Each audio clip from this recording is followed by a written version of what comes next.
Bishop U again എന്നിങ്ങനെ ചോദിപ്പിക്കുകയാണ് ഈ മനുഷ്യൻ. ആക്ച്വലി ഈ കിച്ചു ബിഷപ്പ് വിഷയം ഒന്നിങ്ങനെ എസ്കലേറ്റ് ആയിട്ട് മുകളിലോട്ട് പോകുന്നുണ്ട്.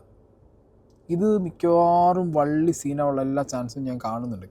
വൈ? ബിക്കോസ് ഇവരുടെയൊക്കെ ഇടയിൽ കുറേയധികം കാര്യങ്ങൾ അതായത് വെരി പേഴ്സണൽ ആയിട്ടുള്ള കുറേ കാര്യങ്ങൾ ആ വീട്ടിനകത്തുണ്ട്. അത് അമ്മ, മക്കള്, ഫാമിലി അതിനകത്തുണ്ട്.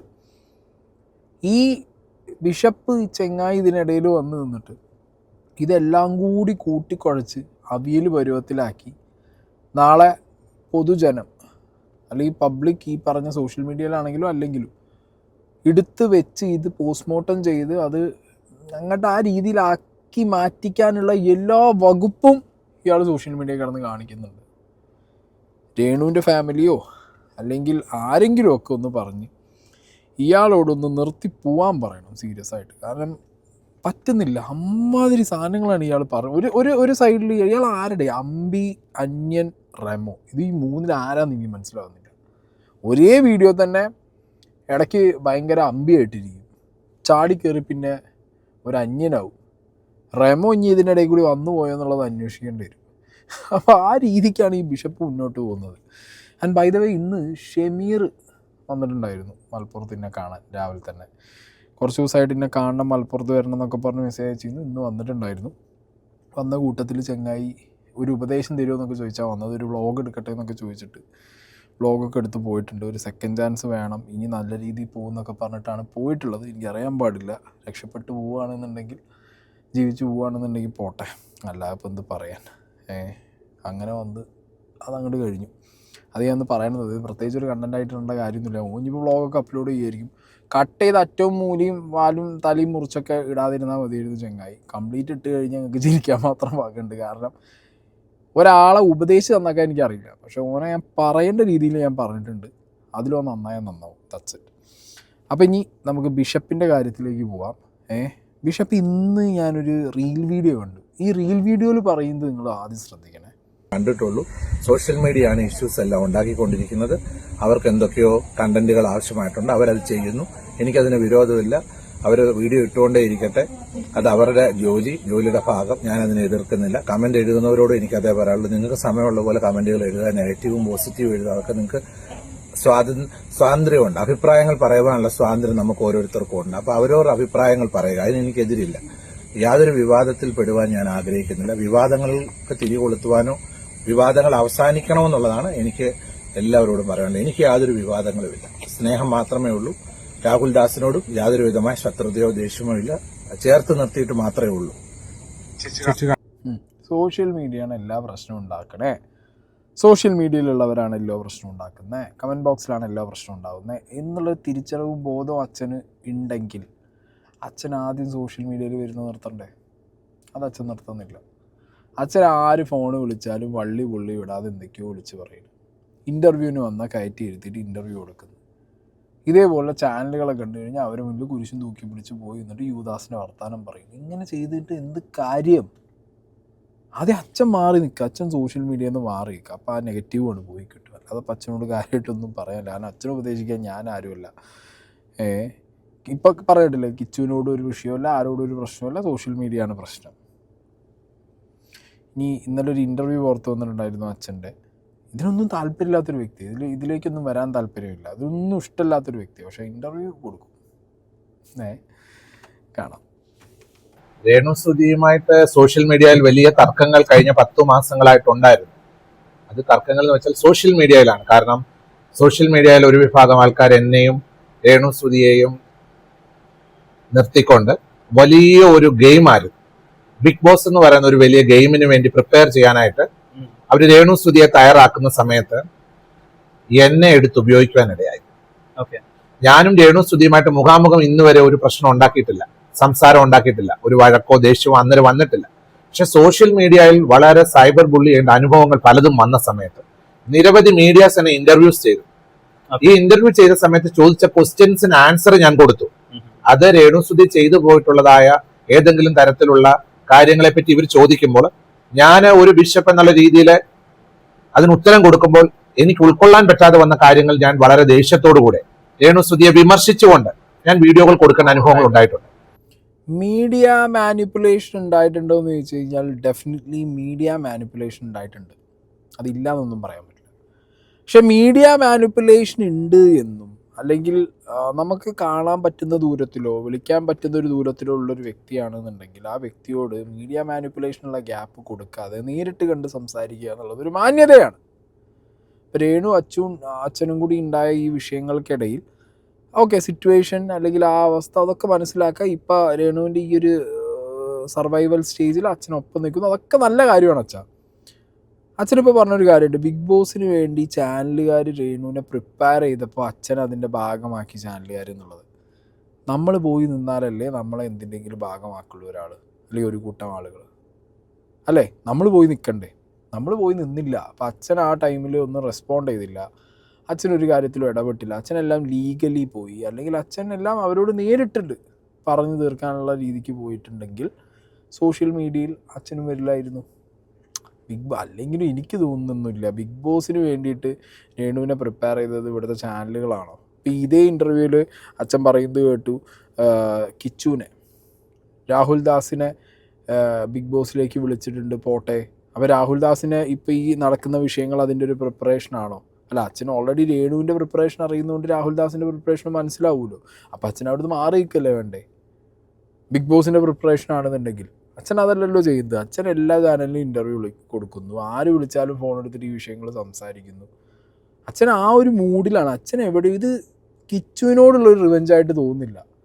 കിച്ചുവിൻ്റെ ബാക്കിൽ ആരൊക്കെയോ ഉണ്ട് എന്നുള്ളത് തോന്നിയിട്ട് അവരോടുള്ള ദേഷ്യം കിച്ചുവിനോടോ അല്ലെങ്കിൽ ഈ ഇതിൽ അടുത്ത് തീർക്കുക എന്നുള്ളൊരു സ്കീമാണ് എനിക്കിതിൽ പേഴ്സണലി ഫീൽ ആയിട്ടുള്ളത്. അത് എന്ത് പറയാനാണ്, ഒന്നും പറയാനില്ല. ഇങ്ങനെ ചിന്തിച്ചു കഴിഞ്ഞാൽ എന്ത് ചെയ്യുന്ന ഞാൻ ആലോചിച്ച് നോക്കുന്നത്.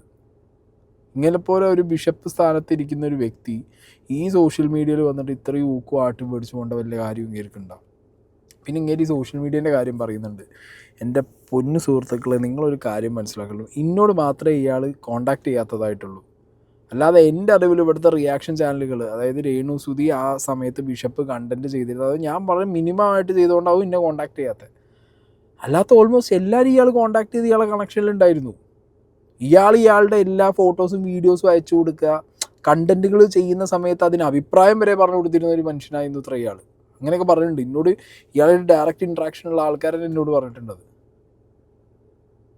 ഇപ്പം മൂപ്പര ആ എൻറ്റയർ മീഡിയൻ്റെ നേരെ തിരികെയാണ്. കൊള്ളാം. അതാണ് സംഭവിച്ചിരിക്കുന്നത്. രേണുസുദിനെ കാണാനായിട്ട് അച്ഛൻ അവിടെ പോയിട്ടുണ്ടായിരുന്നു. അവർ വിളിക്കുമ്പോൾ, അവർ ഇൻവൈറ്റ് ചെയ്യുമ്പോൾ, ഞാൻ ഫ്രീ ടൈം ഉള്ള സമയത്ത്, അവർ ഒഫീഷ്യലി ഇൻവൈറ്റ് ചെയ്യുന്ന സമയത്ത് ഞാൻ പോയി പ്രാർത്ഥനകളിൽ സംബന്ധിക്കും, പ്രാർത്ഥനാ ചടങ്ങുകളിൽ സംബന്ധിക്കും. അങ്ങനെ പോകുമ്പോൾ രേണുസുദിയുടെ രോഗവിവരങ്ങൾ അറിയുകയും അവർക്ക് വേണ്ടി പ്രാർത്ഥിക്കുകയും ചെയ്യാറുണ്ട്. രേണുസുദി ഒരു വീഡിയോയിൽ നമ്മളോട് പറഞ്ഞിട്ടുണ്ടായിരുന്നു, ഇനിയും രേണുസുദിക്ക് എല്ലാം ബെറ്റർ ആയിട്ട് ക്യൂർ ആയിട്ട് തിരിച്ചു വരുവാണെന്നുണ്ടെങ്കിൽ ദൈവത്തിന്റെ സന്നദ്ധിയിലോട്ട്, അതായത് ദൈവത്തിന്റെ ഒരു പാത സ്വീകരിച്ച് അങ്ങോട്ട് മുന്നോട്ട് പോവുകയാണെന്നാണ് രേണുസുദി പറഞ്ഞേക്കുന്നത്. ആ ഒരു വാക്ക് അവരെന്നോട് നേരിട്ട് പറയുകയുണ്ടായി. തിരുമേനി, ഞാൻ ഈ രോഗത്തിൽ നിന്ന് ക്യൂർ പ്രാപിച്ച് എല്ലാം ക്യൂർ ആവുകയാണെങ്കിൽ, അവർക്ക് ദൈവം പൂർണ്ണമായ വിടുതൽ സൗഖ്യവും ദൈവം നൽകുകയാണെങ്കിൽ, ട്രീറ്റ്മെന്റിലൂടെ അവർക്ക് പൂർണ്ണമായ ഒരു സൗഖ്യം ലഭിക്കുകയാണെങ്കിൽ, അവർക്ക് ദൈവം കൊടുക്കുന്ന സമയങ്ങളൊക്കെയും അവർക്ക് ദൈവം നൽകിയ സൗഖ്യത്തെ പറ്റി സാക്ഷി പറയുമെന്ന് പറഞ്ഞു. പലരോട് പോയി ഒരു മിഷണറിയായി സാക്ഷി പറയുമെന്ന് പറഞ്ഞു. ഒരുപാട് സ്ഥലങ്ങളിൽ അവർ പോയി എന്റെ രോഗത്തിൽ നിന്നും എനിക്ക് പ്രാർത്ഥനയിലൂടെയും മറ്റു കാര്യങ്ങൾ അനേകരുടെ പ്രാർത്ഥനയിലൂടെ എനിക്ക് സൗഖ്യം ലഭിച്ചുവെന്ന് പ്രാർത്ഥിക്കുന്നതായിട്ടുള്ള പ്രാർത്ഥനയിലൂടെയുള്ള സൗഖ്യത്തെ പറ്റി അവർ ജീസസിനെ സാക്ഷ്യപ്പെടുത്തുമെന്ന് അവരെന്നോടും പറഞ്ഞു. ഒരു പബ്ലിക്കിനോട് അവരുടെ പ്രൈവറ്റ് ചാനലിലൂടെ അവർ പറയുവാനായിട്ട് ഇടയായിത്തീർന്നു. ആ ഒരു വാക്കിന് മുമ്പിൽ എന്നോടൊപ്പമുള്ള നിരവധി പ്രാർത്ഥനാ കൂട്ടായ്മകളിലുള്ളവര്, എന്നെ സ്നേഹിക്കുന്നവരൊക്കെയും പറഞ്ഞു, ബിഷപ്പ് തീർച്ചയായിട്ടും നമുക്ക് അതുകൊണ്ട് രേണുസുദിയെ പ്രാർത്ഥനയിൽ ചേർത്ത് നിർത്തണം, പ്രാർത്ഥനയിൽ ചേർത്ത് നിർത്തണം. പൊന്നു ബിഷപ്പേ, ഞാൻ ഒരു കാര്യം ചോദിക്കട്ടെ. ഒന്നാമത് ഈ പ്രാർത്ഥന കൊണ്ട് രോഗം മാറി എന്നുള്ള സാധനം പാടി നടക്കേണ്ട കാര്യമൊന്നുമില്ല. ക്യാൻസർ വന്ന ഒരാൾ വീട്ടിൽ കുരിശിൻ്റെ മുകളിൽ അടിയിലിരുന്നിട്ട് മെഴുകുതിരിയും കത്തിച്ചിട്ട് രാപ്പകലില്ലാതെ യേശുവിനെ വിളിച്ചിരുന്ന അവരുടെ രോഗം മാറും. നിങ്ങൾ എന്ത് തരം മെസ്സേജ് ഇനി മനസ്സിലാവാത്തത് ഇതാ. ഓക്കെ, അസുഖം ബാധിച്ച് കിടക്കുന്ന രേണു കീമോ ദേഹത്ത് കയറുന്ന സമയത്ത് അവരുടെ mental stage will be unstable. അത് മെഡിക്കലി അറിയുന്ന എല്ലാവർക്കും അറിയാം. അവർ ഭയങ്കര ഡിപ്രസ്ഡ് ആയിരിക്കും. അവർ ഈ സമയത്ത് പലതും കാണിച്ചു കൂട്ടും. മനസ്സിലായി? അവരെ കൺട്രോൾ ചെയ്യാൻ വരെ ഭയങ്കര പാടായിരിക്കും അവരുടെ വീട്ടുകാർക്ക്. അതിപ്പോൾ എത്ര പേർക്ക് പറയും. ഇപ്പം തന്നെ രേണുവിൻ്റെ എന്താ പറയുക, ലിപ്സ്റ്റിക്ക്, രേണുവിൻ്റെ വെപ്പുമുടി, രേണുവിൻ്റെ അത് ഇതെന്നൊക്കെ പറഞ്ഞ് കുറേ കോൺട്രവേഴ്സീസ് ഉണ്ട്. ഈ രോഗം ഇതിങ്ങനെ തന്നെയാണോ എന്നൊക്കെ ചോദിക്കുന്നവരുണ്ട്. ആ രോഗം വന്നാക്കെ അയാളുടെ മെൻ്റൽ സ്റ്റേജ് എന്താണെന്ന് മനസ്സിലാവുള്ളൂ. ഓരോരുത്തർക്കും ഓരോ പോലെ ആയിരിക്കും, മനസ്സിലായില്ലേ? ചിലർ പറ്റ കൈവിട്ട് പോവും. അവർ ചെയ്യുന്നത് എന്താ, പറയുന്നത് എന്താണെന്നുള്ളതിനെ കുറിച്ചൊന്നും അവർക്കൊരു ഒരു ഐഡിയ ഉണ്ടാകും. കാരണം ജീവിതത്തിലേക്ക് തിരിച്ചു വരുമെന്ന് ഉറപ്പില്ലാത്തപ്പോൾ എന്ത് കാണിക്കണം എന്നുള്ളത് അത്രപ്പാടിൽ പലതും കാണിച്ചു കൂട്ടും. അപ്പം അതൊക്കെ നിങ്ങളൊന്ന് കൺസിഡർ ചെയ്യാമെന്നേ എനിക്ക് പറയാനുള്ളൂ. രോഗാവസ്ഥയെ നിങ്ങൾ സംശയിച്ചാൽ പിന്നൊന്നും പറയാനില്ല. പക്ഷേ ഇയാളുടെ അവസ്ഥ എന്താ? രേണു ചിലപ്പോൾ പറഞ്ഞു കാണും, ഞാൻ രോഗം മാറി വരുന്ന സമയത്ത് ഇത് എന്താ പറയുക, മിഷണറിയെ പോലെ എല്ലാവരുടെ അടുത്തും ചെന്ന് ഈ രോഗം മാറാൻ എൻ്റെ പ്രാർത്ഥനയും പ്രാർത്ഥിച്ചവരും എനിക്ക്, അതാണോ പറഞ്ഞു കൊടുക്കുക? അതങ്ങനെ രേണു പറയുമ്പോൾ അച്ഛൻ എന്താ പറഞ്ഞു കൊടുക്കണ്ടേ? പ്രേയേഴ്സൊക്കെ ഇതിൻ്റെ ഒരു ഭാഗം മാത്രമാണ്. ഈ രോഗം മാറി വന്നു കഴിഞ്ഞാൽ ഇപ്പോൾ പുതിയൊരു സാധനമാണ് ഈ പിപ്പ് ലൈനൊക്കെ ഇട്ടിട്ട് ഇവർ ചെയ്തുകൊണ്ടിരിക്കുന്നത് രേണുവിൻ്റെ ദേഹത്ത്. അപ്പോൾ അതിനെക്കുറിച്ചുള്ളതും രോഗം എങ്ങനെ മാറി അതിൻ്റെ സർവൈവൽ എന്താ, അതിൻ്റെ ഒരു ഭാഗമായിട്ട് മാത്രം ഈ പറഞ്ഞ പ്രേയേഴ്സ് പറഞ്ഞു കൊടുക്കുക, അല്ലെങ്കിൽ ഈ പ്രേയേഴ്സിൻ്റെ ഒരു ഇത് പറഞ്ഞ് ഇങ്ങനെ നടക്കുക, അതല്ലേ വേണ്ടേ? കൂടുതലായിട്ട് ഈ രോഗത്തിൽ നിന്ന് സർവൈവ് ചെയ്യുന്ന ആളുകൾക്ക് ഇനി രോഗം മാറി വരികയാണെങ്കിൽ വരട്ടെ. ആ ടൈമിൽ നിങ്ങൾ ഈ അസുഖം എങ്ങനെ സർവൈവ് ചെയ്തു, മെഡിക്കലി എന്തൊക്കെയാണ് ചെയ്തതെന്നുള്ളതൊക്കെ പറഞ്ഞു കൊടുത്ത് ഒരാൾക്ക് ഈ ഇൻഫർമേഷനോ.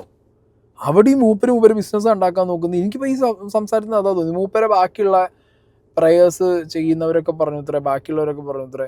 അങ്ങനെയാണെങ്കിൽ നമുക്ക് രേണുവിനെ പ്രാർത്ഥനയിൽ ഉൾപ്പെടുത്താം. എങ്ങനെയാണെങ്കിൽ രേണു ഇത് സർവൈവ് ചെയ്ത് തിരിച്ചു വന്നു കഴിഞ്ഞാൽ ഒരു മിഷണറിയെ പോലെ പ്രാർത്ഥനയെക്കുറിച്ചും പ്രാർത്ഥനയുടെ പവറിനെ കുറിച്ചും പ്രാർത്ഥനയിൽ നിന്ന് ഇതിങ്ങനെ പോയ ഈ ചങ്ങായി ഇത് വിറ്റ് ബിസിനസ് ആക്കുമല്ലോ.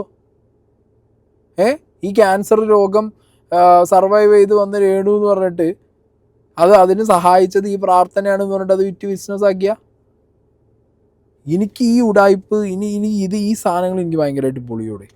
കാരണം നമ്മളെ നാട്ടിൽ ഇത്രയും വലിയ ഹോസ്പിറ്റൽസ്, ഇത്രയും അഡ്വാൻസ്ഡ് ആയിട്ടുള്ള ഹെൽത്ത് ഫെസിലിറ്റീസൊക്കെ ഒരു മനുഷ്യൻ്റെ ജീവൻ നിലനിർത്താനും ഒരു മനുഷ്യൻ്റെ ജീവൻ ലൈഫ് സെക്യൂർ ആക്കി അയാളുടെ നോർമൽ ലൈഫിലേക്ക് കൊണ്ടുവരാനുള്ള തത്രപ്പാടിൽ കുറേ ഹോസ്പിറ്റൽസും ഡോക്ടർമാരും നഴ്സുമാരുമായിട്ട് ഹെൽത്ത് സെക്ടറിൽ ഒരുപാട് പേര് രാപ്പകലില്ലാതെ വർക്ക് ചെയ്യുന്നുണ്ട്. ശുഭാപ്തി ഒരു വിശ്വാസമാണ് ദൈവം എന്നുള്ളത്, ഒരു ഹോപ്പ്, അത്രമാത്രം മതി മനുഷ്യന്. ആ ഹോപ്പിൻ്റെ മുകളിൽ ബാക്കിയെല്ലാം ചെയ്യുന്നത് ഈ മെഡിസിനാണ്, ഈ ഡോക്ടേഴ്സാണ്, ടെക്നോളജീസാണ്. അതുള്ള സമയത്ത് ഓക്കെ, രോഗി എങ്ങനെ പറഞ്ഞാലും നിങ്ങളത് മുതലെടുക്കാൻ നടക്കുന്ന പോലത്തെ ഒരു വർത്താനാണ് ഇപ്പം എനിക്ക് തോന്നിയത്. ഈ രാഹുൽ ദാസ് എന്ന് പറയുന്ന ചെറുപ്പക്കാരൻ, ഇപ്പോൾ അവൻ 23 വയസ്സ് പ്രായമുണ്ട്. ഇവരുടെ ഫാമിലിയിൽ എന്തൊക്കെയോ ഇഷ്യൂസ് നടക്കുന്നുണ്ട്. അത് വളരെ ഇന്റേണൽ ആയിട്ടുള്ള കാര്യങ്ങളാണ്. പക്ഷേങ്കിൽ അവർ താമസിച്ചുകൊണ്ടിരുന്ന മേഖല ഇവിടെ അടുത്താണ്, ഞങ്ങളുടെ അടുത്താണ് ഇവരുടെ ഈ പൊങ്ങന്താനമൊക്കെയുള്ള സ്ഥലങ്ങൾ. ദേശനിവാസികളായിട്ടുള്ള പ്രിയപ്പെട്ട പല അയൽവാസികളും ഈ രാഹുൽ ദാസിനെ പറ്റിയുള്ള പല കാര്യങ്ങളും ഈ വസ്തു ഞാൻ എഴുതി കൊടുത്തതിന് ശേഷമായിട്ട് നടന്ന പല സംഭവങ്ങളും എന്നോട് വന്ന് പറഞ്ഞിരുന്നു. ഞാൻ എപ്പോഴും ആ കാര്യങ്ങളെ അത്ര ഗൗരവമായിട്ട് എടുത്തില്ല. കാരണം അത് മനുഷ്യരെന്തെങ്കിലും പറയുന്നതാണെന്നാണ് ചിന്തിച്ചുകൊണ്ടിരുന്നത്. കാരണം അത് പബ്ലിക്കിനോട് പറയേണ്ട ഒരു ആവശ്യം എനിക്ക് വന്നിട്ടില്ല, ഒരിക്കലും വന്നിട്ടില്ല. ഇപ്പോഴെന്താണ് വന്നെന്ന് ചോദിച്ചു കഴിഞ്ഞാൽ രേണു സുധിക്ക് സുഖമില്ലാതെ വീട്ടിൽ വിശ്രമിക്കുകയാണ്. ഞാൻ അറിഞ്ഞ കാര്യമാണ് പൊതുസമൂഹത്തോട് പറയുന്നത്. ആ സമയത്ത് രേണു സുധിയുടെ മുൻകാല ജീവിതത്തിൽ പല വീഴ്ചകളും കുറവുകളും ഒക്കെ വന്നിട്ടുണ്ട്, ഇല്ലെന്ന് ഞാൻ പറയാൻ പറ്റുമോ? അവരുടെ ജീവിതത്തിൽ എന്തൊക്കെയോ പോരായ്മകൾ വന്നു പോയിട്ടുണ്ട്. പക്ഷെ ആ പോരായ്മകളൊക്കെ നമ്മൾ ഒരാൾ സുഖമില്ലാതിരിക്കുമ്പോൾ അവരെ നമ്മൾ എന്താ പറയാ കല്ലെടുത്തെറിയുന്ന ഒരു അനുഭവമാകാൻ പാടില്ല. ഞാൻ ഈ കുഞ്ഞുങ്ങളെ സപ്പോർട്ട് ചെയ്തു എന്നുള്ളൊരു കാരണത്താൽ അനവധി പേരുടെ ചോദ്യങ്ങൾ എന്റെ നേരെ വരികയുണ്ടായി. ദേശനിവാസികളായിട്ടുള്ള അയൽവാസികളായിട്ടുള്ളവർ, കാരണം ഇവരുടെ വീട്ടിൽ പല ഇഷ്യൂസ് ഉണ്ടായിട്ടുണ്ട്. അത് അവരുടെ ഇന്റേണൽ കാര്യങ്ങൾ, അത് ഫാമിലി കാര്യം അവരാണ് പറയേണ്ടത്. പക്ഷെ ഞാൻ അറിഞ്ഞിരിക്കുന്ന പേഴ്സണൽ കാര്യങ്ങൾ ഞാനത് പബ്ലിക്കിനോട് പറയാൻ ഒക്കത്തില്ല. പക്ഷെ ഇപ്പോൾ നിങ്ങൾ സോഷ്യൽ മീഡിയയിൽ എന്നെ ടാർഗറ്റ് ചെയ്ത് കണ്ടന്റ് ആക്കി സമൂഹത്തിൽ എന്നെ വലിച്ചു കീറുന്ന സിറ്റുവേഷൻ വന്നതുകൊണ്ട് എനിക്ക് ചില കാര്യങ്ങൾ പറയാൻ നിർബന്ധിതമാവുകയാണ്. ആരാണ് കണ്ടന്റ് ആക്കി? രേണുവിനെ രക്ഷിക്കാനാണ് എന്ന് പറഞ്ഞിട്ട്, രേണുവിൻ്റെ ഡിഫൻഡറാണെന്ന് പറഞ്ഞിട്ട് വന്ന ആളാണ്. ആദ്യം ആ ഇൻ്റർവ്യൂ കൊടുത്തതെന്നാണ് ബിഷപ്പ് രണ്ടാമത് എയർ പോകാൻ തുടങ്ങിയത്. കിച്ചു, നീ മനസ്സിലാക്കണം, നിൻ്റെ കുറേ ബോംബുകൾ വെയിലുണ്ട് എന്ന് പറഞ്ഞിട്ടൊരായിട്ട് അവിടെ മുതൽ നിങ്ങൾ ഏറെ പോകാൻ തുടങ്ങിയ ബിഷപ്പെ. പിന്നെ ഇപ്പോൾ വന്നിരുന്ന് സംസാരിച്ചത്, ആ വീട്ടിനകത്ത് പലതും ഉണ്ട്, പുറത്തു പറയാൻ കൊള്ളാത്തതാണ്. സാധാരണ നമ്മളെ ഇങ്ങനത്തെ റിയാക്ഷൻ ചാനലുകളെയാണ് അയൽക്കൂട്ടെന്നും അമ്മായി വർത്താനം എന്നൊക്കെ പറഞ്ഞിട്ട് നാട്ടുകാർ കമൻറ്റ് ബോക്സിൽ ഇടൽ. ഇത് അതിൻ്റെയൊക്കെ മാസ്റ്റർ വേർഷനാണ്, അൾട്രാ പ്രോമാക്സ് വേർഷനാണ് ഈ ചങ്ങായി തോന്നുന്നു എനിക്ക്. ഒന്ന് നിങ്ങളൊന്ന് തിങ്ക് ചെയ്യ്. ഇപ്പോൾ ഒരു വ്യക്തി പറയുകയാണ്, അപ്പുറത്തെ വീട്ടിൽ എന്തൊക്കെയോ കുറച്ച് പ്രശ്നങ്ങളുണ്ട്, പോട്ടെ, ഇതൊക്കെ പ്രശ്നങ്ങളുണ്ട്, അത് പോട്ടെ എന്നുണ്ട്. ഇതല്ല, അപ്പുറത്തെ വീട്ടിൽ എന്തൊക്കെയോ പ്രശ്നങ്ങളുണ്ട്, എന്തോ ആയിക്കൊള്ളാത്തതോ നമുക്ക് പുറത്ത് പറയാൻ പറ്റാത്തതോ, ഇങ്ങനെ ഇത് രണ്ട് പറയുന്നതിന് വ്യത്യാസമല്ലേ? എന്താ ഇതിലും നല്ലതെന്ന് അതാണ് പറഞ്ഞു തീർക്കുന്നതായിരുന്നു. ഇതൊരുമാതിരി കാണുന്ന പ്രേക്ഷകർക്ക് അവരുടെ വീട്ടിലെന്തോ പ്രശ്നമുണ്ട്, എന്തൊക്കെയോ വേണ്ടാത്തരങ്ങളാണ് ഇങ്ങനെ പറഞ്ഞാൽ വാട്ട് യു മീൻ? എന്താ നിങ്ങളുടെ ഉദ്ദേശം എന്താണ് മാൻ? രേണുവിനെ സഹായിക്കാനാണെങ്കിൽ രേണുവിനെ സഹായിക്കാൻ നിങ്ങൾ അവിടെ പോയി പ്രാർത്ഥിച്ചോ, അല്ലെങ്കിൽ നിങ്ങൾക്ക് വേറെ കഴിയാവുന്ന സഹായങ്ങൾ നിങ്ങൾ ചെയ്തോ? നിങ്ങൾ രേണുവിനെ ഡിഫെൻഡ് ചെയ്യാൻ ഇറങ്ങുമ്പോഴാണ് വിഷയം പറ്റുന്നത്. രേണു തന്നെ ഒരു സൈഡിൽ എനിക്ക് തോന്നുന്നില്ല ഷീ ഈസ് നോട്ട് സ്റ്റേബിൾ. അവർ മാനസികമായി സ്റ്റേബിൾ അല്ല തോന്നുന്നു. അവർ തന്നെ അങ്ങനത്തെ ഒരു സ്റ്റേജിൽ നിൽക്കുമ്പോൾ നിങ്ങൾ ഇപ്പുറത്തെ സൈഡിൽ നിന്ന്, ഇപ്പോൾ നിങ്ങൾ പറഞ്ഞല്ലോ അവരുടെ പാസ്റ്റ് പറഞ്ഞു കഴിഞ്ഞാൽ അതേപോലെ തന്നെയല്ലേ കിച്ചുവിനെ ഇനിയിപ്പോൾ ഒരു പാസ്റ്റ് പറയണോ? ഇപ്പം കഴിഞ്ഞൊരു പാസ്റ്റ് കിച്ചുവിനെ നിങ്ങൾ പറയണോ? ഏതൊക്കെയോ 3-4 അയൽവാസികൾ ദരിദ്രവാസികൾ പറഞ്ഞു എന്നുള്ള പേരിനാണോ അപ്പോൾ നിങ്ങൾ ഈ സാധനങ്ങളൊക്കെ എടുത്ത് പുറത്തിടുന്നത്? അല്ലാതെ നിങ്ങളോട് ആര് ചോദിച്ചു വന്നേ? ഈ പറഞ്ഞ ഒരു 4-5 അയൽവാസികൾ ചോദിച്ചിട്ടുണ്ടാവും. ആ 4-5 ആൾക്കാരുടെ ചോദ്യത്തിന് മുകളിൽ നിങ്ങൾ നേരെ വരുന്നത് സോഷ്യൽ മീഡിയയ്ക്കാണ്. മനസ്സിലായോ? നിങ്ങൾ നേരെ വരുന്നത് സോഷ്യൽ മീഡിയയ്ക്കാണ് നിങ്ങൾ വരുന്നത്. നിങ്ങളൊരു കറക്റ്റ് നല്ല എന്താ പറയുക, ഒരു അച്ചടക്കമുള്ള നല്ല രീതിയിൽ ചിന്താശക്തിയുള്ളൊരു ബിഷപ്പാണെന്നുണ്ടെങ്കിൽ എന്താ ചെയ്യേണ്ടത്? നിങ്ങൾ പലയിടത്തും പറഞ്ഞു കിച്ചുവിൻ്റെ ഫോൺ നമ്പർ ഇല്ല, കിച്ചുവിനെ വിളിച്ചിട്ടില്ല, കോണ്ടാക്റ്റ് ഇല്ല. അങ്ങനത്തെ പ്രശ്നം വരുമ്പോൾ അത് ചെയ്യണ്ടേ? അമ്മയും മകനും തമ്മിൽ പ്രശ്നം വരുമ്പോൾ അതിൻ്റെ നടുവിൽ നിന്നിട്ട് എന്ത് ചെയ്യണം? ഈ കുരിശ് അതിന് ഉപയോഗിക്കണം. അല്ലാതെ സ്വന്തം ജീവിതത്തിൽ ഒരു കുരിശായി നെഞ്ഞത്ത് വെക്കാനോ അല്ലെങ്കിൽ ബാക്കിയുള്ളവരെ നെഞ്ഞത്തേക്ക് കുരിശായി നീട്ടാനുള്ള മറ്റേ സാധനമാക്കി വെക്കരുത്. അവരിടയിൽ നിന്നിട്ട് അത് മീഡിയേഷൻ ചെയ്ത് തീർത്തു കൊടുക്കേണ്ട ഒരാളാണ്. അതിന് ഏറ്റവും കപ്പാസിറ്റി ഉള്ളതും അതിന് ഏറ്റവും അർഹനായിട്ടുള്ളൊരു വ്യക്തിയാണ് ഈ മനുഷ്യൻ. ഇയാൾ അതിലും വലിയ അടി. രാഹുൽ ദാസ് എന്ന് പറയുന്ന കിച്ചു നിരവധി കാര്യങ്ങളിൽ പല രീതിയിലുള്ള പ്രയാസങ്ങൾ ഉണ്ടാക്കിയിട്ടുണ്ടെന്നുള്ള കാര്യങ്ങൾ കേൾക്കുമ്പോൾ നമുക്കത് ചോദിക്കേണ്ട ആവശ്യമില്ല.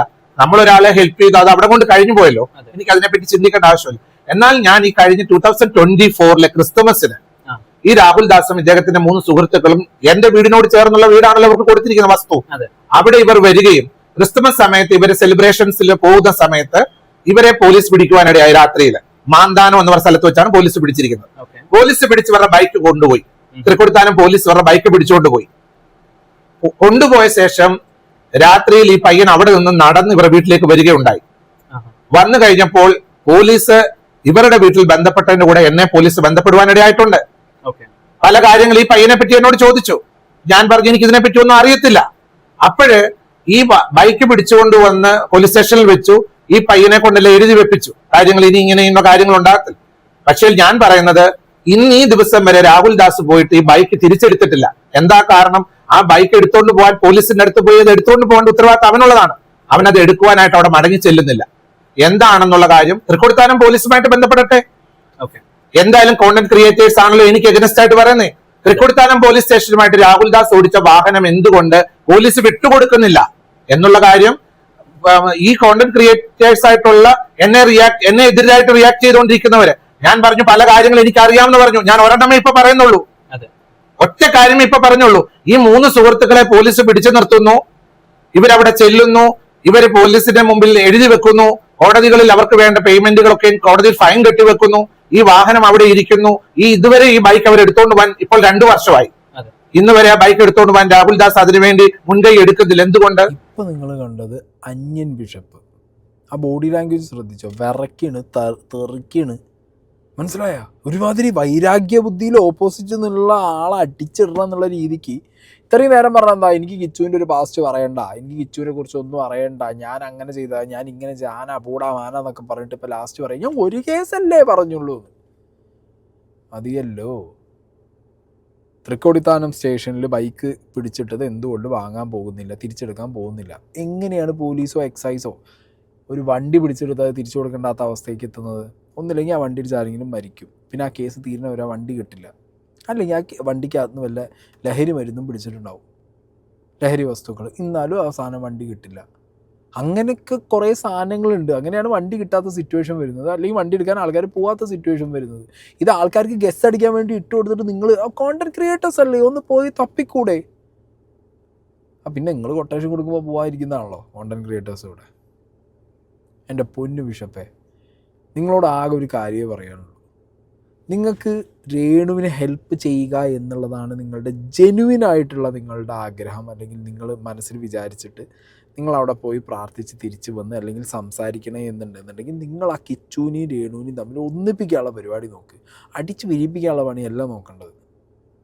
പിന്നെ എനിക്കിതൊന്നും ഒരു കാര്യം മനസ്സിലായി, നിങ്ങൾക്ക് നല്ല സോഷ്യൽ മീഡിയ മാനിയുണ്ട്, മനസ്സിലായോ? നിങ്ങൾക്ക് ക്യാമറ കണ്ടാലും ഈ മൈക്ക് കണ്ടാലും ലൈറ്റ് ഓണാക്കി ഷൂട്ടിങ്ങും റെക്കോർഡിങ്ങും കണ്ടു കഴിഞ്ഞാൽ നിങ്ങൾ ആള് മാറുന്നുണ്ട്. ഞാൻ ഇന്ന് വരെ സോഷ്യൽ മീഡിയയിൽ ഇത് പറഞ്ഞില്ല. പക്ഷേ ബിഷപ്പ് എന്തോ തെറ്റ് ചെയ്തു, ബിഷപ്പ് എന്തോ കോർണർ ചെയ്തു. എന്തിന്? ഞാൻ എന്തിന് കോർണർ ചെയ്യണം? ഞാനൊരു അനാഥമായിട്ടുള്ള അനുഭവത്തിൽ കടന്നുപോയ ഒരു കുട്ടീനെ ചേർത്ത് നിർത്തിയതാണോ ഞാൻ ചെയ്ത തെറ്റ്? ആ കുട്ടിക്ക് പേരൻസ് ഇല്ല, അമ്മ മരിച്ചുപോയി, അച്ഛൻ മരിച്ചുപോയി. ഇളയ കുട്ടിക്ക് അമ്മയുണ്ട്, അച്ഛനില്ല. ആ 2 കുഞ്ഞുങ്ങളെ ബഹുമാനപ്പെട്ട ആർ ശ്രീകണ്ഠൻ നായർ സാർ എന്നോട് ആവശ്യപ്പെട്ട പ്രകാരം 5 സെന്റ് സ്ഥലം ചോദിച്ചപ്പോൾ 7 സെന്റ് സ്ഥലം 2 കുഞ്ഞുങ്ങളുടെ പേരിൽ തുല്യമായി എഴുതി കൊടുത്ത ഞാൻ എന്ത് കോർണർ ചെയ്യണം? ഒരിക്കലും കോർണർ ചെയ്യാൻ ഉദ്ദേശിക്കുന്നില്ല. തെറ്റ് കണ്ടാൽ തെറ്റെന്ന് പറയുന്നവരെ ക്രൂശിക്കുന്ന ഒരു സാഹചര്യം കോണ്ടന്റ് ക്രിയേറ്റേഴ്സ് ഇടുകയാണെങ്കിൽ ഇനിയും പല കാര്യങ്ങൾ സമൂഹത്തിന് മുമ്പിൽ എനിക്ക് പറയേണ്ടതായിട്ട് വരും. നിങ്ങൾ എന്നോട് ചോദിച്ചു, ഞാൻ പറയേണ്ടതായിട്ട് വരും. എന്നെ കൊണ്ട് പറയിപ്പിക്കുകയാണ്. ഇപ്പോൾ ബിഗ് ബോസിൽ സെലക്ട് ചെയ്തിരിക്കുകയാണ് ഈ രാഹുൽ ദാസിനെ. നല്ല കാര്യമല്ലേ? അതിനെന്താ കുഴപ്പം? അവൻ അതിനുള്ള കഴിവുണ്ട്, അതിനുള്ള എബിലിറ്റി ഉണ്ട്, പോട്ടെ. ശരി, ഈ ബിഗ് ബോസിൽ രാഹുൽ ദാസ് സെലക്ട് ആയിട്ടുണ്ടെങ്കിൽ അടക്കം ആ ബിഗ് ബോസ് ആണ് പോയി കിട്ടി. സീരിയസ്ലി സെലക്ട് ആയിട്ടുണ്ടെങ്കിൽ ആ ചെക്കൻ്റെ പോയി കിട്ടി. കാരണം ബിഗ് ബോസിൽ സെലക്ട് ആയ ഒന്ന് പുറത്ത് പറയാൻ പാടില്ല. എനിക്ക് തോന്നുന്നില്ല കിച്ചു സെലക്ട് ആയിട്ടുണ്ടെങ്കിൽ കിച്ചു അത് പാടി നടക്കും, അല്ലെങ്കിൽ 4 ആളെ അറിയിക്കുന്നുള്ളൂ. പ്രത്യേകിച്ച് രേണുവിൻ്റെ വീട്ടുകാർ ഈ ഒരു അവസ്ഥയിൽ എന്താണെങ്കിലും കിച്ചു അറിയിക്കാൻ പോകുന്നില്ല. ഇനിയിപ്പോൾ Renu as A previous contestant ചിലപ്പോൾ ആരെങ്കിലും വിളിച്ച് ഓക്കെ കിച്ചുവിൻ്റെ പ്രൊഫൈൽ കിട്ടുക അല്ലെങ്കിൽ അറിയിക്കുകയൊക്കെ ചെയ്തതിൻ്റെ അടിസ്ഥാനത്തിൽ ചിലപ്പോൾ ഇയാൾക്ക് ഇൻഫർമേഷൻ കിട്ടിയതായിരിക്കാം. അല്ലാതെ എൻ്റെ മോൾ ഷൈനിന്നോ ഏഷ്യാനെറ്റിൽ നിന്നോ ഇയാളെ വിളിച്ചിട്ട് പറയില്ലല്ലോ, അല്ലെങ്കിൽ ഏതെങ്കിലും ചാനലുകാർ പോയി ഇട്ട് കൊടുത്തിട്ടുണ്ടാവും. ബട്ട് സ്റ്റിൽ ഇനി അങ്ങനെ കിട്ടിയിട്ടുണ്ടെങ്കിൽ തന്നെ ആ ചെക്കൻ്റെ ആ ഒരു പരിപാടി കണ്ട് ഒഴിവാക്കി. ഇപ്രാവശ്യം ബിഗ് ബോസിൽ കിച്ചു ഇല്ല എന്നുണ്ടെന്നുണ്ടെങ്കിൽ ഇയാൾ ഈ വിളിച്ചു പറഞ്ഞുകൊണ്ടായിരിക്കും എന്നുള്ളതാണ് എനിക്ക് തോന്നുന്നത്. കാരണം ഇങ്ങനെ വിളിച്ചു പറയാൻ പാടില്ല. ഒരാൾക്ക് കിട്ടിയിട്ടുണ്ടെങ്കിൽ അത് ടോപ്പ് സീക്രട്ടായിട്ട് വെക്കണം, മനസ്സിലായി? അതുകൊണ്ടാണ് ഇവിടെ പലരും ബിഗ് ബോസ് പോകണ്ടെന്ന് നോക്കുമ്പോഴൊക്കെ മിണ്ടാതെ പോയിട്ട് പിന്നെ ബിഗ് ബോസിൽ അവരെ കാണേണ്ട ഒരു അവസ്ഥ വരുന്നത്. ഇപ്പം എനിക്കൊക്കെ അങ്ങനെയായിരുന്നു. പലരും ചോദിച്ചിട്ട് ലാസ്റ്റ് നമുക്ക് പറയാൻ പറ്റില്ല, കാരണം അവരുടെ ടേംസ് ആൻഡ് കണ്ടീഷൻസിനകത്ത് അതുണ്ട്. മൂപ്പരായിരുന്നിട്ട് ആ നല്ല കാര്യമല്ലേ, കിച്ചു പോയിക്കോട്ടെ, ആ പോയി കിട്ടി, ബിഗ് ബോസ് ആണ് പോയി കിട്ടി. കിച്ചുവിന് കിട്ടിയിട്ടുണ്ടെങ്കിൽ തന്നെ അത് പോയി കിട്ടി. അത് ലോകമുള്ള കാലത്തോളമാണ്. അത് ഞാൻ തിരിച്ചു വാങ്ങാനോ അതായത് ഇരട്ടത്താപ്പ് കാണിക്കാനോ അല്ല. തെറ്റ് കണ്ടാൽ തെറ്റെന്ന് ആ സമയം പറയാതിരുന്നു കഴിഞ്ഞാൽ നാളെ ഒരു സമയത്ത് എന്നോട് ചോദിക്കും ബിഷപ്പ് എന്തുകൊണ്ട് ഇത് അറിഞ്ഞിട്ടും ഇതിനകത്ത് പ്രതികരിച്ചില്ല. അതുകൊണ്ട് ഞാനൊരു പിതാവ് മരിച്ചുപോയി, ഒരു ജ്യേഷ്ഠ സഹോദരന്റെ സ്ഥാനത്ത് ഞാൻ വഴക്ക് പറഞ്ഞതായിട്ട് കരുതിയാൽ മതിയായിരുന്നു. എൻ്റെ ജ്യേഷ്ഠ സഹോദര, നന്മ മരമേ, ബിഷപ്പേ, നിങ്ങളിതെന്നാണ് അറിഞ്ഞത് ഈ വിഷയങ്ങൾ? അതൊന്ന് പറയാം, ഒരു ഡേറ്റ് ഒന്ന് പറയണം. കാരണം ഇപ്പം അടുത്ത് രേണു വയ്യാതായി വീണ് ഒരു ചാനൽ ഇൻ്റർവ്യൂവിന് വന്ന സമയത്ത് അന്ന് നിങ്ങൾ അറിഞ്ഞതാണോ? അല്ലല്ലോ. നിങ്ങൾ ഇങ്ങനെ വിളിച്ചു പറയാനാണെന്നുണ്ടെന്നുണ്ടെങ്കിൽ, സോഷ്യൽ മീഡിയയിൽ ഇതൊക്കെ 4 ആളെ അറിയിക്കാനാണെന്നുണ്ടെങ്കിൽ നിങ്ങളെ അറിഞ്ഞ് അന്ന് തന്നെ അറിയിച്ചുകൂടായിരുന്നില്ല നിങ്ങൾക്ക്, അല്ലെങ്കിൽ ഉപദേശിച്ചുകൂടായിരുന്നില്ല നിങ്ങൾക്ക്? നിങ്ങൾ ആ ചെക്കനായിട്ട് ഒരു കോണ്ടാക്റ്റ് നിങ്ങൾ ചെയ്തിട്ടില്ല. അപ്പോൾ നിങ്ങളുടെ ഉപദേശം എന്താ? സോഷ്യൽ മീഡിയ ഉപദേശമോ? അതാണോ സ്കീന്? ഇപ്പോൾ 2024 കേസാണെങ്കിൽ ഒരു പോലീസ് കേസും വിഷയമൊക്കെ ആകുമ്പോൾ ഒരാഴ്ച കൊണ്ടെങ്കിലും ഇങ്ങനെ അറിയണ്ടേ? അങ്ങനെ അന്ന് അറിഞ്ഞിട്ടുണ്ടായിരുന്നെങ്കിൽ നിങ്ങൾ തന്നെ പറയുന്നു നിങ്ങൾ രാഹുൽ ദാസിനെ ആകെ 2 വട്ടേ കണ്ടിട്ടുള്ളൂ. ഓക്കെ, ഞാൻ ഫോൺ നമ്പറും നിങ്ങളെ കയ്യിലില്ല. അപ്പം നിങ്ങൾ ഈ ഇത് അറിഞ്ഞതിന് ശേഷം രാഹുൽ ദാസിനെ ഉപദേശിക്കാൻ പോയിട്ടില്ല, കിച്ചുവിനെ ഉപദേശിക്കാൻ നിങ്ങൾ പോയിട്ടില്ല. പക്ഷെ ഇപ്പം അടുത്ത് വന്ന് മീഡിയന് മുന്നിൽ വന്നിട്ട് ഈ സാധനങ്ങളൊക്കെ കൊട്ടി, എന്തൊരു ഉപദേശം എന്നുള്ള രീതിക്ക്. അപ്പോൾ എന്നാൽ പിന്നെ ഒരു 1.5 വർഷം മുന്നേ നേരിട്ട് വിളിച്ച് ഉപദേശിച്ചാൽ പോരെ? സോഷ്യൽ മീഡിയയിൽ വന്നിട്ട് ചാനലിൽ കാണുമ്പോൾ ചാനലിൻ്റെ മുന്നിൽ കൊട്ടിയിട്ടാണോ ഉപദേശിക്കേണ്ടത്? ആ കുട്ടി ഒരു ഹിന്ദു കുടുംബത്തിൽ ജനിച്ചതുകൊണ്ടാണ് ബിഷപ്പ് കോർണർ ചെയ്യുന്നത്. എന്തിന്? രാഹുൽ ദാസിന്റെ പേര് തന്നെ ഞാൻ എടുത്തു പറയാൻ കാര്യം അദ്ദേഹം ഒരു ഹിന്ദു കുടുംബത്തിൽ ജനിച്ചതിൽ എനിക്ക് എന്നാ പ്രോബ്ലം? അദ്ദേഹത്തിന്റെ പിതാവിന്റെ മതത്തിലെ ആചാരങ്ങൾ അനുഷ്ഠാനങ്ങൾ പ്രകാരം പോകുന്നതിൽ എനിക്ക് സന്തോഷമേ ഉള്ളൂ. അതെന്നെ ബാധിക്കുന്ന വിഷയമല്ല. ഞാൻ ഒരിക്കലും അദ്ദേഹത്തെ വിളിച്ചൊരു ഉപദേശം കൊടുക്കേണ്ട ആവശ്യമില്ല, അദ്ദേഹത്തെ കുറ്റപ്പെടുത്തേണ്ട ആവശ്യമില്ല. പക്ഷെ ഞാൻ പറഞ്ഞത് ഇത്രേ ഉള്ളൂ, ഇവിടെ ഇങ്ങനെ പല ഇഷ്യൂസ് കേൾക്കുന്നു. മാത്രമല്ല അവരുടെ വീട്ടിലും ചില പ്രയാസങ്ങൾ നേരിട്ടതായിട്ട് സമൂഹത്തിൽ വാർത്തകൾ വന്നല്ലോ, സോഷ്യൽ മീഡിയ വഴി നിങ്ങൾ കണ്ടു കാണും, പല വാർത്തകൾ വന്നായിരുന്നു. മേജറായ ചില ഇഷ്യൂസ് അവരുടെ വീട്ടിലുണ്ടാകുന്നതായിട്ട് വാർത്തകൾ കേട്ടല്ലോ. ആ സന്ദർഭത്തിൽ എനിക്ക് നേരിട്ട് വിളിച്ചു പറയാൻ നമ്പറുകളില്ല. ഞാനപ്പോൾ ഒരു ജ്യേഷ്ഠ സഹോദരന്റെ സ്ഥാനത്തൊരു ജ്യേഷ്ഠ അനുജനെ വഴക്ക് പറയുന്ന രീതിയിൽ തന്നെയാണ് ഞാൻ പറഞ്ഞു മനസ്സിലാക്കിയിട്ടുണ്ട്. ഈ രാഹുൽ ദാസുമായിട്ട് ഞാൻ മുഖാമുഖം കണ്ട് ഒന്നും സംസാരിച്ചിട്ടില്ല. എനിക്ക് അവരുടെ പേഴ്സണൽ കാര്യത്തിൽ ഇടപെടേണ്ട ആവശ്യമില്ല. പക്ഷേങ്കിൽ ഞാൻ അവരെ വിളിച്ച് അഡ്വൈസ് ചെയ്യാനുള്ള സാഹചര്യം എനിക്ക് ഇല്ലാത്തത് കൊണ്ടാണ് എന്നെ ഒരു ഇന്റർവ്യൂ ചെയ്ത ചാനൽ ചോദിച്ചപ്പോൾ ഞാൻ ഉത്തരം പറഞ്ഞത് ഇനിയും ഇവിടെ വന്നൊരു പ്രശ്നം ഉണ്ടാകരുതെന്ന് ഞാൻ പറഞ്ഞു. അതൊരു വാണിംഗ് ആയിട്ട് ആ പയ്യന് തോന്നിയെങ്കിൽ ഞാൻ ഉത്തരവാദിയല്ല. മൂപ്പരോട് പറയുന്നത് കേട്ട് കഴിഞ്ഞാൽ മറ്റേ ന്യൂസ് ചാനൽസ് രാവിലെ ആകുമ്പോൾ ഏഷ്യാനെറ്റും റിപ്പോർട്ടറും 24 ന്യൂസൊക്കെ ഇത് കൊടുക്കലായിരുന്നു പണി. അവരെ വീട്ടിൽ നടന്നൊരു മേജർ തല്ലിനെ കുറിച്ചിട്ട് രേണുവും കിച്ചും തമ്മിലുള്ള. ഇപ്പോൾ മൂപ്പര ആയം തന്നെ വന്നല്ലോ. വർഷങ്ങൾക്ക് മുമ്പ് നടന്നൊരു കാര്യം. അതിൽ പോലീസുകാർ അന്ന് അന്വേഷിച്ചത് ഇപ്പോൾ മൂപ്പർക്ക് വന്നിരുന്ന് കിച്ചുവിനെ ഉപദേശിക്കണം ഇപ്പോഴാണോ വെളിപാടുണ്ടായത്? ആണോ? അല്ല എനിക്കറിയാൻ പാടില്ല. കേട്ടാ യേശു കുരിശിന്ന് ഇറങ്ങി വന്നിട്ട് നേരിട്ട് പറഞ്ഞ ബിഷപ്പേ നാളെ കിച്ചുവിനൊന്ന് ഉപദേശിക്കണേ, ആ ഉപദേശം നിങ്ങളൊരു ഭീഷണിയുടെ സ്വരമായാലും കുഴപ്പമില്ല എന്ന് പറഞ്ഞോ? എന്തെന്നായത്? അതേസമയം നമ്മൾ ആർക്കെല്ലാം സഹായങ്ങൾ എവിടെല്ലാം ചെയ്തുകൊണ്ടേയിരിക്കുന്നു. ആരും തിരക്കി വന്ന് ഇതുപോലൊരു ഇന്റർവ്യൂ ചെയ്യാറില്ല. ദയവായി ദയവായി ദയവായി ദയവായി ഇതുപോലുള്ള പ്രത്യേകിച്ച് ഈ പ്രശ്നത്തിലും പ്രതിസന്ധിയിലും നിൽക്കുന്ന ഇതുപോലുള്ള എങ്ങനെയുള്ള സെലിബ്രിറ്റി എന്ന് വെച്ച് കഴിഞ്ഞാൽ ഇത്തരത്തിൽ പ്രശ്നക്കാരായ സെലിബ്രിറ്റികളെ വാർത്തെടുക്കാൻ ശ്രമിക്കുകയോ അവരെ കൈപിടിച്ചുയർത്താൻ ശ്രമിക്കുകയോ ചെയ്യുന്നത് പൊതുസമൂഹത്തിന് ഒരു ഗുഡ് മെസ്സേജ് ഇല്ല. ഞാൻ കഴിഞ്ഞ 3 വർഷമായിട്ട് അനുഭവിക്കുന്ന ബ്ലഡ് പ്രഷർ, എന്റെ സ്വന്തം കുടുംബത്തിൽ നിന്ന് എനിക്ക് അനുഭവിക്കേണ്ട പിതൃകുടുംബത്തിൽ നിന്ന് ലഭിച്ച പിതൃസ്വത്ത് ഞാൻ സ്വമനസാലെ സന്തോഷത്തോടെ എഴുതി കൊടുത്ത ശേഷം ഞാൻ ഇന്നലെ രാത്രിയിലും ഹൈ ബി പി ആയി. ഇന്ന് ഞാൻ ബി പിയിലാണ്. എന്തുകൊണ്ട്? ഒരു ഉപകാരം ചെയ്ത ശേഷം എന്നെ ക്രൂശിക്കുക വ്ളോഗർമാര്, യൂട്യൂബേഴ്സ്, കോണ്ടന്റ് ക്രിയേറ്റേഴ്സ്, വാളെടുക്കുന്നവരെല്ലാം ഊരാളികൾ എന്ന് പറഞ്ഞ പോലെ ബിഷപ്പ് നോബൽ ഫിലിപ്പിന്റെ ഒരു ഫോട്ടോ, രേണുവിന്റെ ഒരു ഫോട്ടോ, രാഹുൽ ദാസിന്റെ ഒരു ഫോട്ടോ വെച്ചിട്ട് അവർക്ക് ബോധിച്ചതെല്ലാം എഴുതി പിടിപ്പിക്കുക. ശരി, ഇതൊക്കെ കൊടുത്ത്, അതായത് നിങ്ങൾ ചെയ്യേണ്ടത് നിങ്ങൾ ചെയ്തു, നല്ല കാര്യം, ഇനിയും ചെയ്യണം. പക്ഷെ ചെയ്തതൊക്കെ ഇങ്ങനെ പറഞ്ഞു കഴിഞ്ഞാൽ അത് കിട്ടിയവർ, ഇതിപ്പോൾ എല്ലാം ഈവൺ ആയിടേ. അന്ന് രേണു പറഞ്ഞതും ഇപ്പം ഇയാൾ പറഞ്ഞതും തമ്മിൽ നോക്കുമ്പോൾ എല്ലാം ഈവൺ ആയിട്ടാണ് പോയി. ഈ കോണ്ടന്റ് ക്രിയേറ്റേഴ്സിൻ്റെ തലേക്കാണ് പോര്. അത് നല്ലത്. എഗെയിൻ ആൻഡ് എഗെയിൻ ഞാൻ റിപ്പീറ്റഡ്ലി പറയുന്നു, ഇത് കോണ്ടന്റ് ക്രിയേറ്റേഴ്സിൻ്റെ പ്രശ്നം, രേണുവിൻ്റെ പ്രശ്നം, കിച്ചുവിൻ്റെ പ്രശ്നമല്ല. തനിക്കെന്തോ പ്രശ്നമുണ്ട്, മനസ്സിലായോ? നിങ്ങൾ പറ്റിയ എന്തെങ്കിലും ഒരു മെഡിറ്റേഷനോ കാര്യങ്ങളോ ഒക്കെ എടുത്ത് ഒന്ന് സെറ്റിലായി ഒന്ന് ചിന്തിച്ച് ഇതിനെക്കുറിച്ചൊക്കെ ഒന്ന് ആലോചിക്കുക. ഇതിലൊക്കെ വരേണ്ട കാര്യമുണ്ടോ എന്നുള്ളത്. നിങ്ങൾക്ക് ഇതിൻ്റെ ഒന്നും ആവശ്യം നിങ്ങൾക്കില്ല. നിങ്ങളൊരു ബിഷപ്പാണ്, നിങ്ങൾ അതുപോലെ ബിഹേവ് ചെയ്യണം, മനസ്സിലായോ? അല്ലാതെ നിങ്ങൾ പറഞ്ഞ ഞാനൊരു ജ്യേഷ്ഠ സഹോദരൻ്റെ ഭാഗത്ത് നിന്നിട്ട് ഞാൻ തല്ലാൻ പോയി അല്ലെങ്കിൽ ഉപദേശിച്ചു മറ്റത് ചെയ്തു. എന്തിനാ ജ്യേഷ്ഠ സഹോദരനാവേണ്ട ആവശ്യം? തനിക്ക് ബിഷപ്പായിട്ട് തന്നെ ഇരുന്നൂടെ? ഈ സൊസൈറ്റിയിലൊരു സ്ഥാനമാണല്ലോ ഈ ഉസ്താദ്, ബിഷപ്പ്, അങ്ങനത്തെ കുറച്ച് ഐറ്റങ്ങളുണ്ടല്ലോ. നാട് നന്നാക്കാനും ഉപദേശിക്കാനും ഒക്കെ തന്നെയല്ലേ നിങ്ങളെ പരിപാടി. അങ്ങനെ ഇരുന്ന് ചെയ്യാലോ. അതിനെന്തിനാ ഇപ്പോൾ ഈ കിച്ചുവിനെ ഏട്ടനാവാൻ പോണത്? അടിയിൽ മുഴുവൻ എന്നെ തെറി വിളിച്ചോണ്ടുള്ള കമന്റുകൾ എഴുതിക്കോളൂ. വീഡിയോ ഇടേണ്ടവരോട് ഞാൻ പ്രത്യേകം പറയാം, നിങ്ങൾക്ക് ഇനി ഫോട്ടോ വേണമെങ്കിൽ ഞാൻ അയച്ചു തരാം. നിങ്ങൾ നെഗറ്റീവ് വീഡിയോസ് ഇട്ടോ, എനിക്കൊന്നും പോകാനില്ല. ഞാൻ ഓപ്പൺ ആയിട്ട് പറയാം, എനിക്കൊന്നും പോകാനില്ല അങ്ങനെ. പക്ഷെ ഒരു കാര്യം, നിങ്ങൾക്ക് തന്നെ ഇത് തിരിഞ്ഞു വരും. കർമ്മ നിങ്ങൾക്ക് തിരിഞ്ഞു കിട്ടും. നിങ്ങൾക്കത് മനസ്സിലാകത്തില്ല. ഇപ്പം നിങ്ങൾ ഈ ക്രൂശിക്കുന്ന, ഞാനൊരു പയ്യനെ ക്രൂശിച്ചു എന്നവൻ ഒരു പയ്യനെയും ക്രൂശിച്ചിട്ടില്ല. തെറ്റ് കണ്ടാൽ തെറ്റെന്ന് ചൂണ്ടിക്കാണിച്ചു. ആ തെറ്റ് എന്തുവാന്നുള്ളത് ആ പയ്യൻ തന്നെ വന്ന് സമൂഹത്തോട് പറയേണ്ട പല കാര്യങ്ങൾ കാണും. എനിക്കിപ്പോ പല കാര്യങ്ങളും പബ്ലിക്കിനോട് ഇപ്പൊ പറയാൻ പറ്റത്തില്ല. പല കാര്യങ്ങളുണ്ട്. വിത്ത് എവിഡൻസ് ആണ്. വിത്ത് എവിഡൻസ് എന്തെങ്കിലും ഉണ്ടെന്ന് പറഞ്ഞ് കള്ളത്തരമല്ല, എവിഡൻസ് ഉണ്ട്. പക്ഷെ എനിക്കത് അവരുടെ ഫാമിലി കാര്യങ്ങൾ പറയേണ്ട ആവശ്യമില്ല. എന്നോട് നെയ്ബേഴ്സ് ആയിട്ടുള്ളവര്, ഇവര് താമസിച്ചുകൊണ്ടിരിക്കുന്ന വീടിനടുത്തുള്ളവര് എന്നെ വന്ന് കണ്ടു പറഞ്ഞ കാര്യങ്ങളുണ്ട്. വിത്ത് എവിഡൻസ് ആണ്. പക്ഷെ എനിക്കത് പബ്ലിക്കിൽ പറയേണ്ട ആവശ്യമില്ല. അതുകൊണ്ട് ഇനി ഇങ്ങനെയുള്ള ആൾക്കാരെ നമ്മൾ സഹായിക്കുമ്പോൾ ഒന്ന് ചിന്തിക്കണം. ഇപ്പോൾ ബിഗ് ബോസിലേക്ക് പോവാ.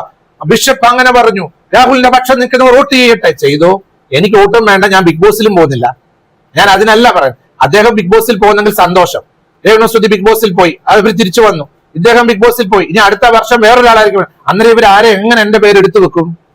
ഇപ്പൊ ഒരാഴ്ച കൊണ്ട് എന്നെ വെച്ച് ഇവര് നല്ലപോലെ വീഡിയോ ചെയ്തു. അരമണിക്കൂർ ഇടവിട്ട് വീഡിയോ എടുത്തുണ്ട്. അതെ, ഇനിയും രാഹുൽ ദാസ് ചെയ്താൽ എന്റെ പുരയിടത്തിൽ അവിടെ പുള്ളിക്കാരൻ താമസിക്കാൻ വന്ന കാലത്ത് സംഭവിച്ച ഒരു തെറ്റുവശത്തെ വിത്ത് എവിഡൻസോട് കൂടിയാണ് ഞാൻ ഇപ്പോൾ പറഞ്ഞിരിക്കുന്നത്. അതെന്തിനു വേണ്ടിയാണെന്ന് നിങ്ങൾക്ക് അറിയേണ്ടവർക്ക് തൃക്കൊടിത്താനം പോലീസുമായി ബന്ധപ്പെടാം.